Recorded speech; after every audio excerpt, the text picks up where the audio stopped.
আমরা দেখেছি যে তিনটি দলকে নিবন্ধন দেওয়া হয়েছে, এর মধ্যে এনসিপি নিবন্ধন পেয়েছে, আমরা তাদেরকে শুভকামনা জানাই।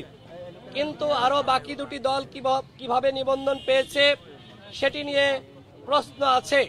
আমরা মনে করি নিবন্ধন পাওয়ার ক্ষেত্রে ১ নম্বর শর্ত হতে হবে রাজপথের সক্রিয়তা, কিন্তু এই সক্রিয়তা বিবেচনা না করে শুধুমাত্র কমিটি দিয়েছে, বাসা বাড়িকে অফিস হিসেবে দেখিয়ে দিয়েছে তারা এই ছলে বলে কৌশলে নিবন্ধন পাবে, সেটি আমরা কোনোভাবে মানতে পারি না।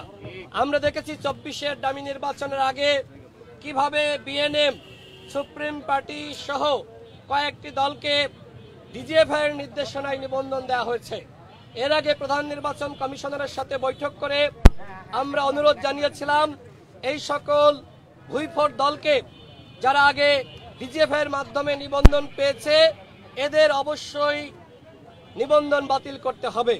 তাদেরকে বাতিল করা হয়নি, উল্টো আমরা দেখলাম গণ অভ্যুত্থানের পরে রাজপথের সক্রিয় দলগুলোকে নিবন্ধন দেওয়া হয়নি, এনসিপি কে দেওয়া হয়েছে। আমরা শুভকামনা জানাই, কিন্তু আরো দুটি দল, বিশেষ করে ডেস্টিনির প্রায় ৪২ লাখ গ্রাহকের অর্থ যারা আত্মসাৎ করেছিল, সেই দলও দেখলাম নিবন্ধন পেল। আমার প্রশ্ন হলো, এই দল কিভাবে নিবন্ধন পেল? ২৪-এর গণ অভ্যুত্থানের আগে আমরা এই দলকে কখনোই রাজপথে আমরা দেখি নাই। আমরা কখনোই দেখি নাই গণ অভ্যুত্থানের সময় তারা আসলে আন্দোলন সংগ্রাম করেছে। হঠাৎ করে জেল থেকে বের হলো, দল গঠন করলো, কমিটি দিল, বাসা বাড়িকে অফিস হিসেবে দেখিয়ে দিল, তারা নিবন্ধন পেল।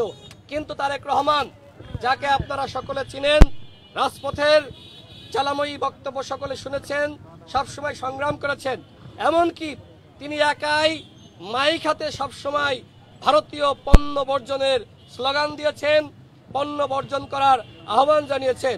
এই গণ অভ্যুত্থানের সময় তারেক রহমান কিভাবে বিজিবির ট্যাঙ্কের সামনে দাঁড়িয়ে গিয়েছিল, কিভাবে বাঁশের লাঠি হাতে দেশের জনগণকে নেমে আসার আহ্বান জানিয়েছিল। এরপরে তাকে গ্রেপ্তার করা হয়, তাকে রিমান্ডে নির্যাতন করা হয়। আজকে তারেক রহমানের দলকে নিবন্ধন দেওয়া হয়নি।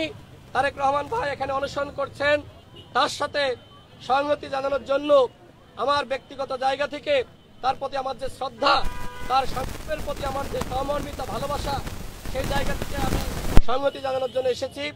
এখন প্রধান নির্বাচন কমিশনারের সাথে কথা বলবো। তিনি অসুস্থ হয়ে পড়ছেন, প্রায় ২০ ঘন্টার অধিক সময় তিনি পাড়ি দিয়েছেন। এখানে সারা রাত তিনি শুয়েছিলেন, মশার কামড় খেয়েছেন। এইভাবে একজন রাজপথের সংগ্রামী নেতা তিনি রাস্তায় শুয়ে থাকবেন আর নির্বাচন কমিশনার বিন্দু তারা কোনো মন্তব্য করবেন না, সেটি হতে পারে না।